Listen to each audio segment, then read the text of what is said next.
Welcome to Remnant Online Followers. Please kindly subscribe. Thank you.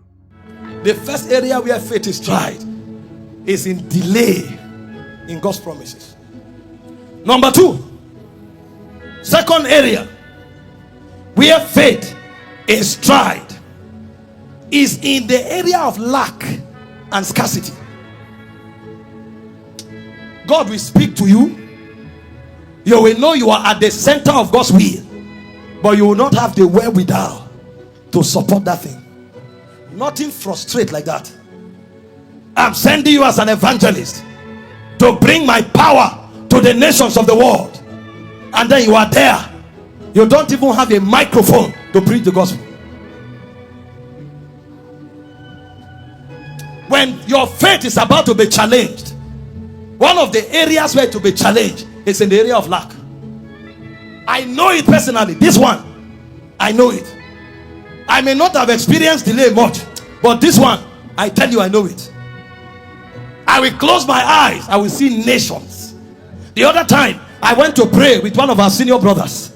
As I laid on the altar praying, I saw flags of nations. Flags were passing. I woke up. I told him, this is what I saw. We held hands, prayed. I laid down again.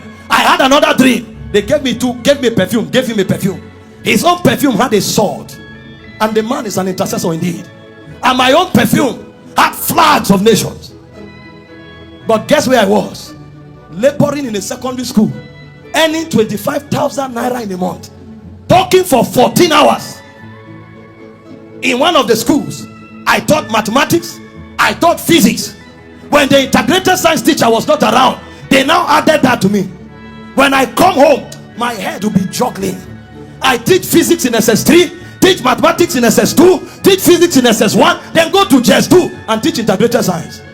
If you come home, your head will be like maybe a football that the 22 players finish playing and they put on your neck. 14 to 16 hours every month. When you finish, 25,000. This 25,000, they are cutting 20 naira for every day you came late. They improved it to 50 naira, so you can't even collect the 25,000. Sometimes it's 18,000 you are going home with.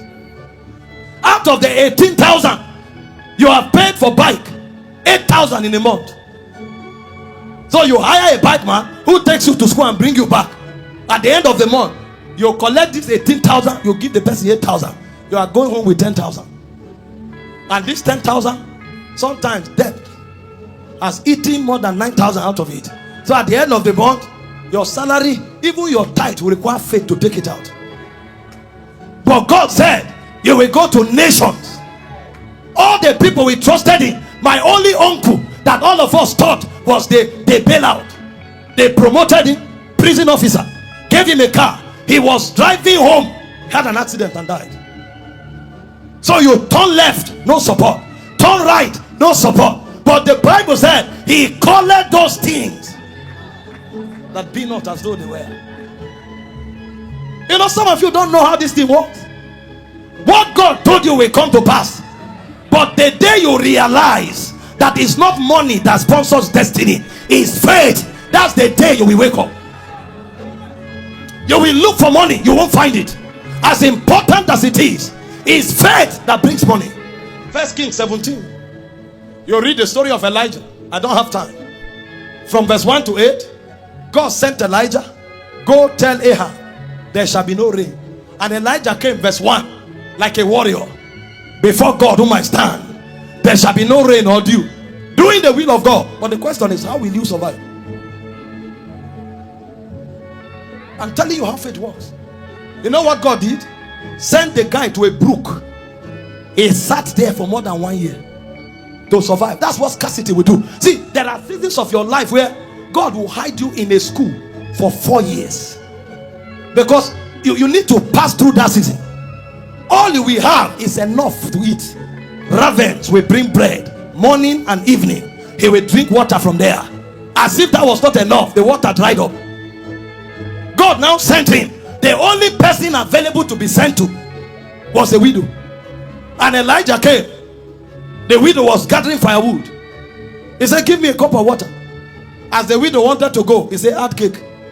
Who told you there's cake in this land? Are you not aware where we are? Are you not the one who shut the heaven? There's no cake anywhere. The one remaining, I want to eat it and die today. We have surrendered to death.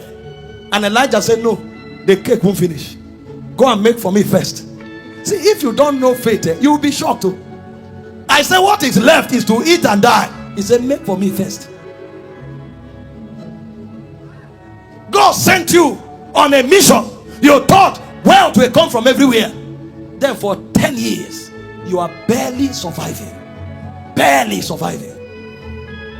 Those are the things that teach you the way of faith. The question is, will that purpose be fulfilled? Yes, but you must pass through this class.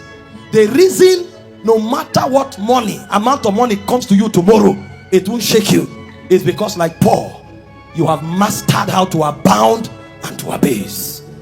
It's part of the syllabus of faith. So you can't move Paul with money. He knows what it means to suffer, to despair. He knows lack. Your rank as an apostle is not the money you account, it's the doggedness of your faith. In 2 Corinthians 8 verse 1, Paul said, I will not hide from you the suffering that we went through in Achaia. He said, we despaired even unto death. That's 2 Corinthians, I think 1 verse 8 now. The situation was so bad, it was as if they were dying. For we would not, brethren, have you ignorant of our trouble which came to us in Asia, that we were pressed out of measure, above strength, in so much that we despaired even of life. Verse 9. It said, but we had the sentence of death in ourselves, that we should not trust in ourselves but in God. See, in the journey of faith, a time will come when you will lack so much that God will become your water. God will become your food. Nothing will come from anywhere. If you will eat something, you will trust God to eat. But it doesn't mean what God told you is a lie. It's part of the process. Many don't know this. That's why God spoke to them. They thought it will happen immediately. And when they are not seeing it, they give up.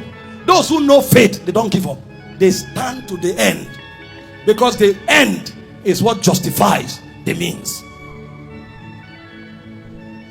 Number 3, persecution.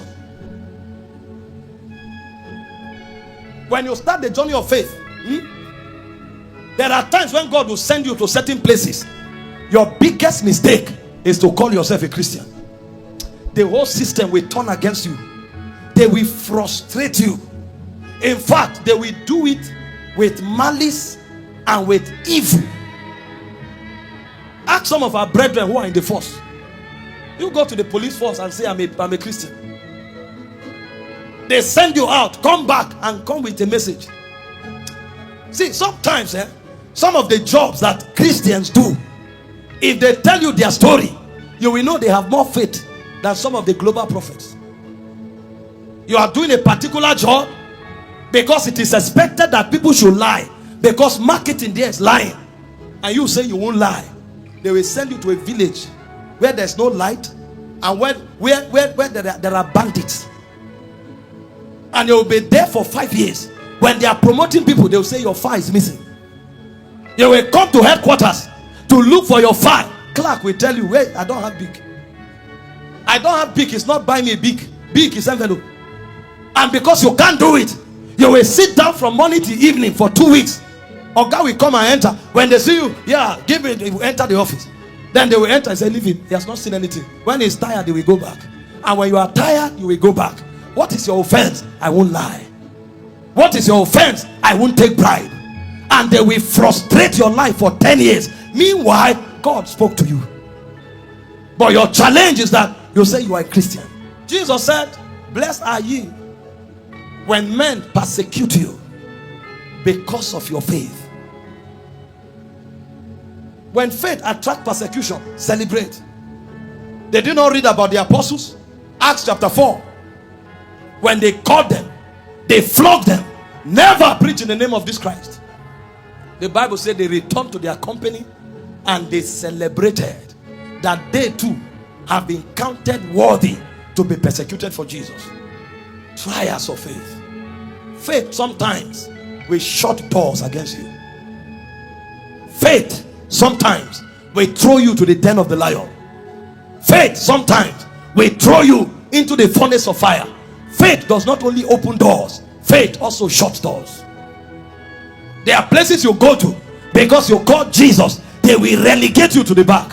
But the excellency of faith is that everything you lost in time, God has a way through restoration at the right season to cover up all of those things.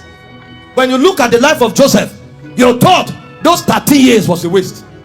From when he was sold by his brothers to his days in Potiphar's house, about 11 years, to the time in prison, about 2 years, you thought it was waste of time. But when God showed up, even Potiphar was no longer qualified to stand before Joseph.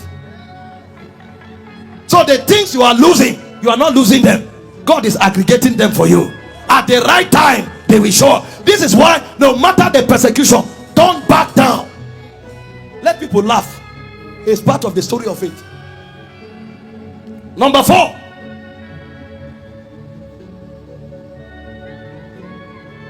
Health challenges. And this one is very common with people who are in the power ministry. You know, when we went for Reinhard Bonke's last meeting in Lagos,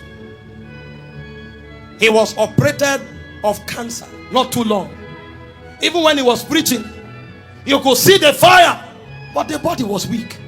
And I stood there as a man who didn't have understanding at the time, and I was wondering, I said, this man, he dematerialized cancer. Why will he be operated? That's where you hear, physician, heal thyself. People will even come up and say, all those things we told you were fake. Now that himself is sick, how come we can't see the healing power? It will look as if their narrative was right. You will endure it. People will mock you. I thought you say you deliver people. How come your own son is demonized? And many times, for a season, nothing will happen. They will show, I thought you say you see. How come attack came? 7 of your children, you didn't see one. You will keep quiet and learn humility in faith. As if that was not enough, Satan still came and afflicted the man. Are you not the one who was saying here that Christ in you is the hope of glory? Are you all the one shouting and singing, if that same spirit that raised up Jesus from the dead lives in us, he quickens our mortal body? Are you not the one saying, I cannot be sick? Oh God, how come you are lying down? You will turn to God and bite your finger. But you see, it will be too late to doubt God. And because you can't doubt God, it becomes like a prison. You can't deny your faith, and you can't deny the fact that you are where you shouldn't be. And people are asking. That's where Job found himself. It's called trial of faith. Your health will be attacked. Your loved ones will be attacked. Look at Paul, mighty apostle. The Bible says Paul was in Lystra. He was preaching. A man who was impotent from birth was watching, and Paul perceived that he had faith, and Paul told him, stand up. And a crippled man stood up and started walking. But Timothy, that was Paul's disciple, was sick. Guess what Paul said? Don't drink only water. Drink wine for what? Your often infirmities. Imagine if you saw Paul in the hospital with Timothy. You will carry phone and record. Come and see this fake apostle. I told you, all those miracles on the crusade are fake. See the real sickness, he can't do anything. Or God don't come hospital.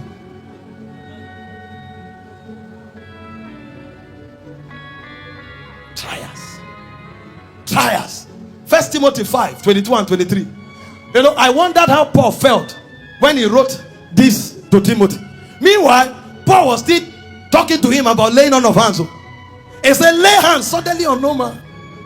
That means even Timothy was walking in miracles. So Paul was telling him, don't be carried away and start laying hands on everybody. Be wise, so that you don't partake of people's infirmity.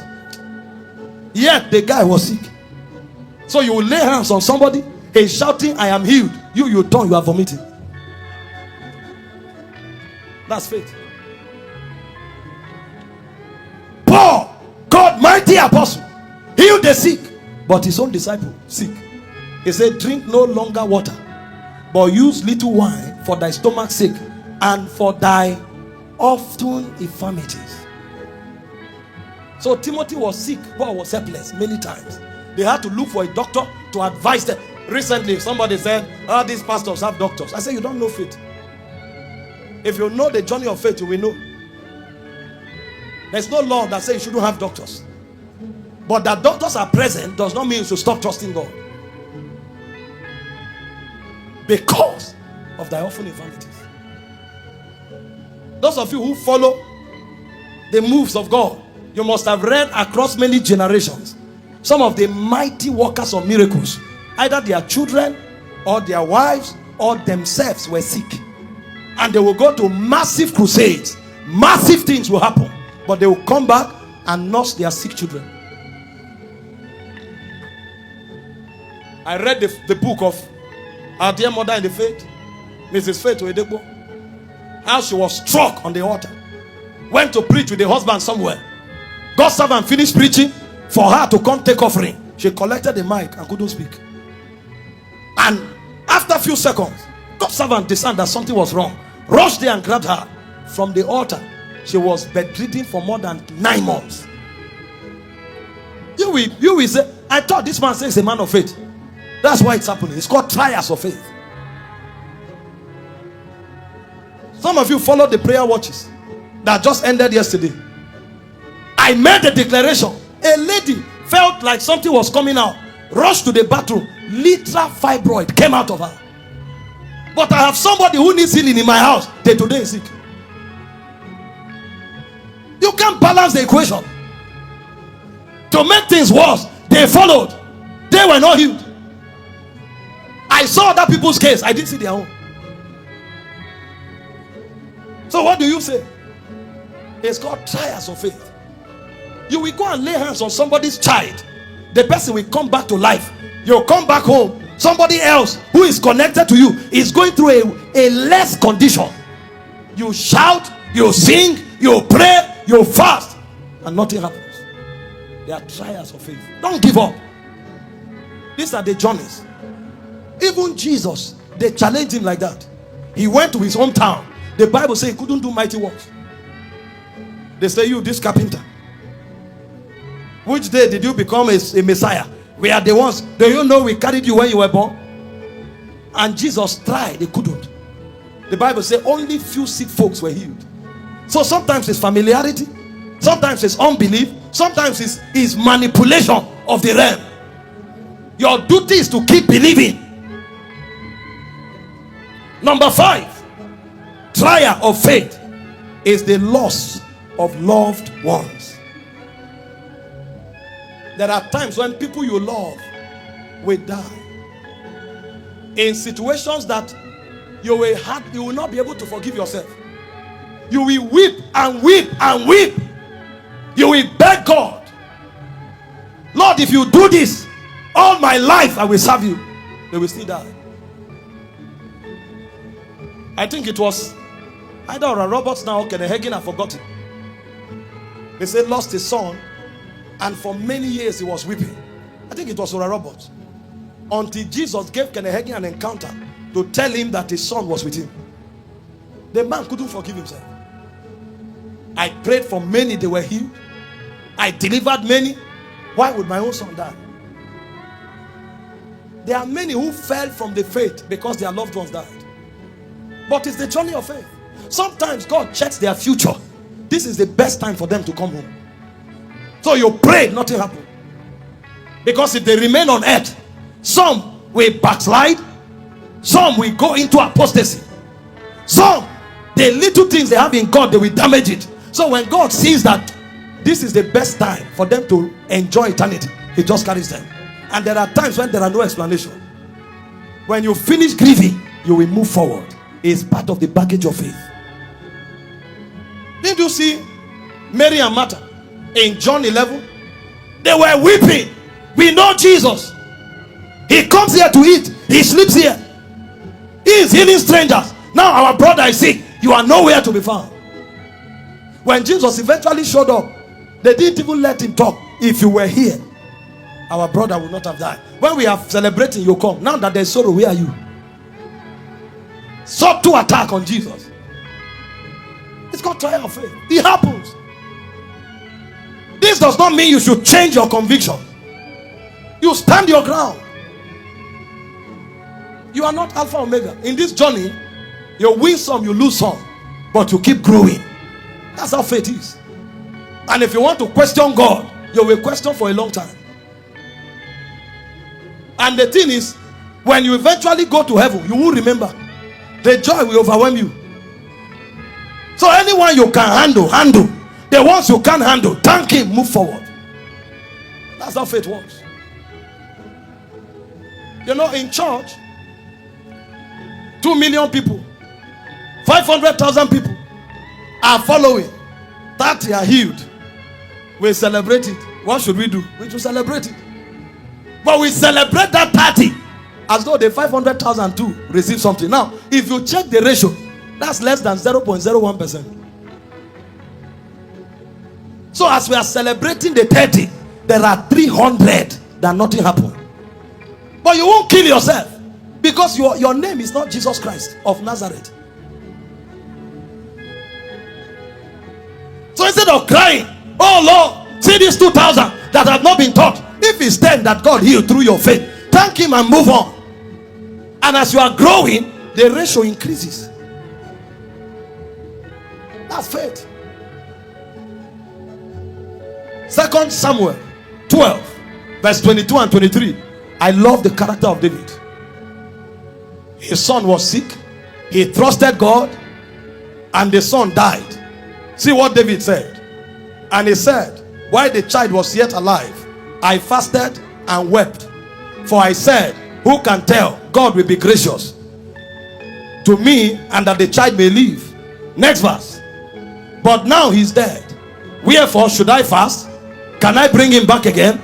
I should go to him, but he should not return to me.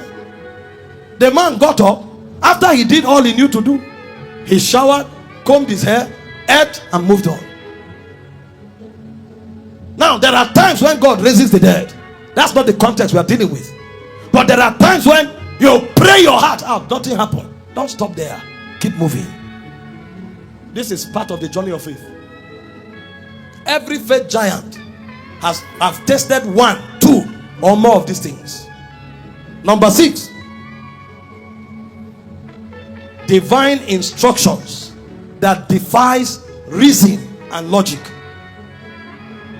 One of the biggest challenges of faith is when God gives you an instruction that does not make sense.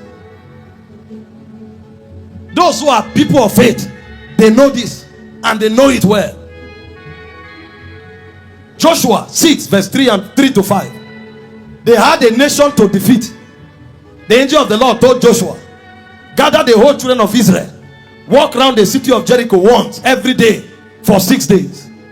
On the 7th day, walk around it 7 times, and then blast the horn of, let the priest blast the horn.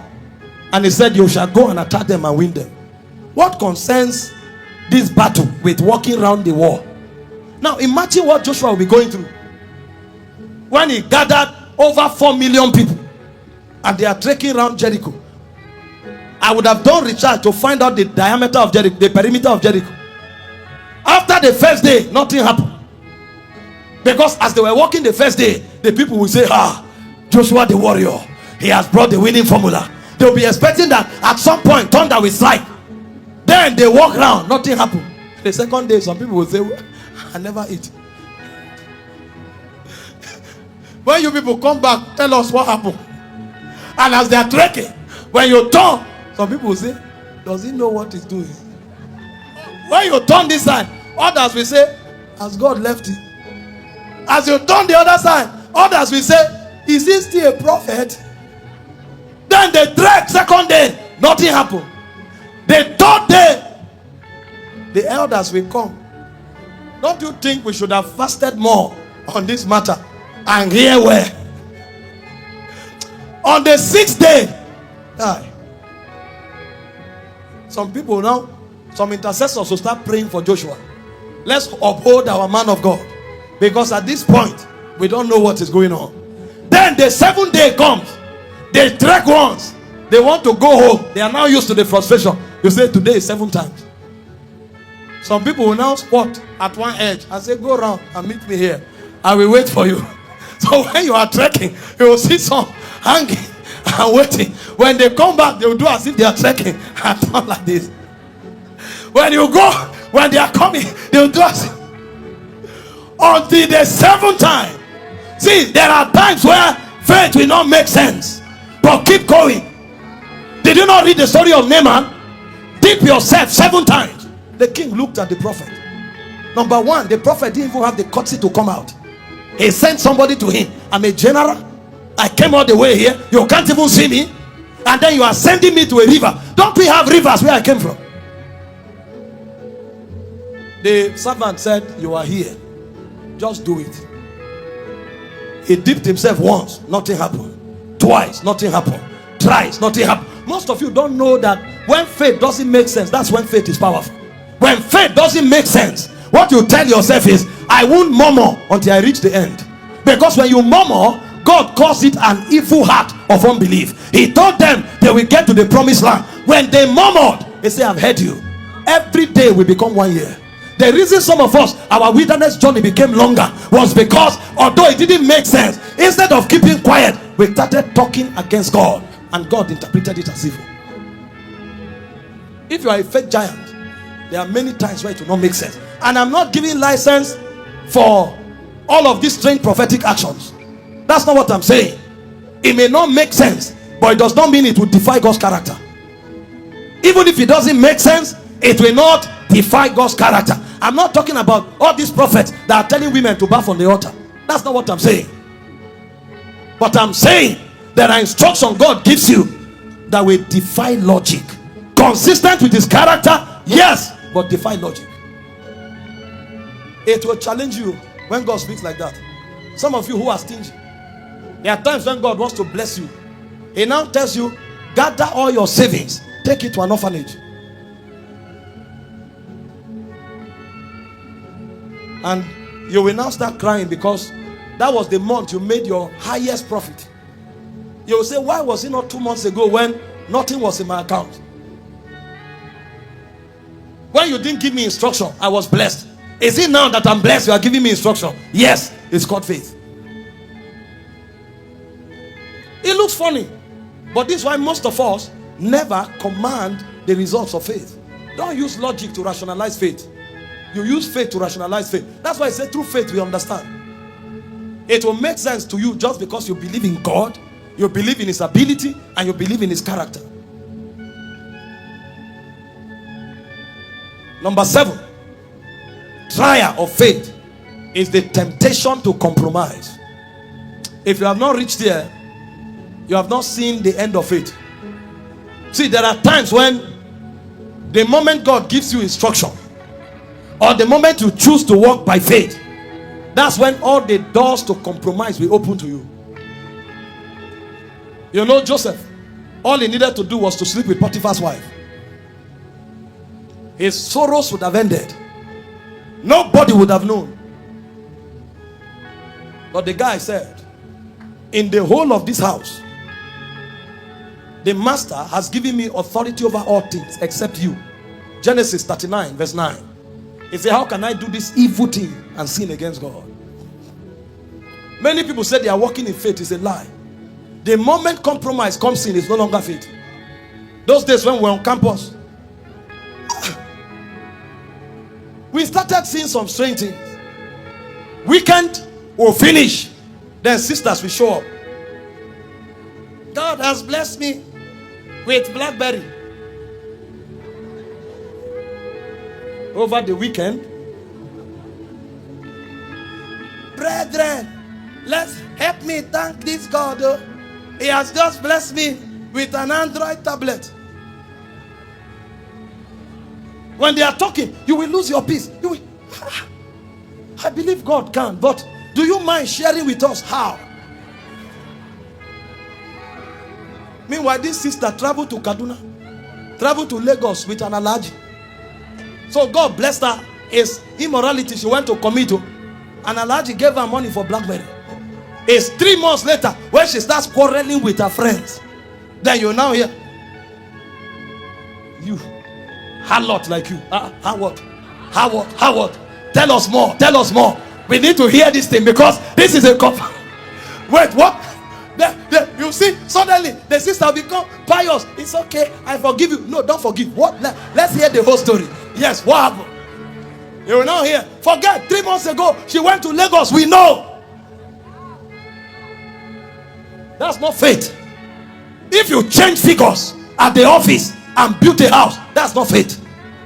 If you compromise to get a result, that's not faith. Faith is pure. And those who go through faith, many times they failed before they got answers. But the reason they arrived on the mountain of answers was because when they were failing, they also refused to compromise. Nobody who compromises can be a faith giant. Joseph refused. Daniel refused. Daniel 1 verse 8. We will not compromise to defile ourselves by eating of the portion of the king's meat. Try us. See, write these things down. Oh. Meditate on them. They may be too many for you to apprehend them now. Listen to this message again. Write them down. You will check on your journey that you will meet many of these things as you travel in faith. The day you perfect all of these battles, you can stand like Samuel and say, I lift up my hands to heaven. There's no man here that can accuse me.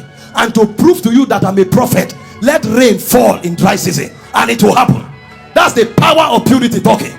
He said, I never took a lamb from one of you. I never took a bride from one of you. I served in purity as a prophet. If I did anything wrong with anybody, let that person testify. I lift my hand to heaven.